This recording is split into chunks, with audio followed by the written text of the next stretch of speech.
Le rôle de la grand-mère d'autrefois dans la société soninké, la suite de l'idiotie et de la cupidité de grand frère Yen, la terrible jalousie des coépouses, ou des histoires de rois et d'orphelins.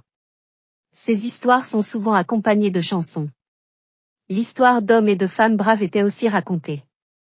C'est ainsi que ces histoires faisaient vibrer les cœurs des petits enfants. La grand-mère était également la gardienne et la connaisseuse des traditions soninké. Ces histoires et ces contes africains étaient pleins de conseils pour les jeunes enfants qui à leur tour se servaient d'eux dans leur vie quotidienne. Les proverbes racontés par la grand-mère évoquent l'éducation, le civisme et autres questions. Ceux-ci mettaient les enfants sur la bonne voie tout en leur montrant le sens de la parenté et du patriotisme.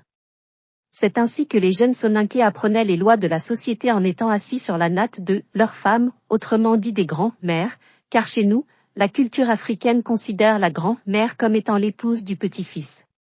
Aujourd'hui, la culture soninké fait face à de graves maladies. La langue de Dinga le Grand est en train de disparaître. Les pratiques traditionnelles disparaissent. Les grands-mères ne sont plus productives dans la société. Les veillées nocturnes d'autrefois sont devenues des veillées devant les télévisions, les jeux vidéo et l'Internet, surtout les réseaux sociaux, Facebook, Twitter, Viber, etc. Ces nouvelles technologies changent complètement leur mode vestimentaire et leur façon de penser si jamais elles ne sont pas exploitées avec conscience. Peu d'enfants savent ce qui est à prendre ou à laisser parmi ces jeux. Les parents se doivent donc de revisiter le passé afin de semer des graines d'éducation d'autrefois dans les esprits des enfants dans ce monde en proie à la dépravation.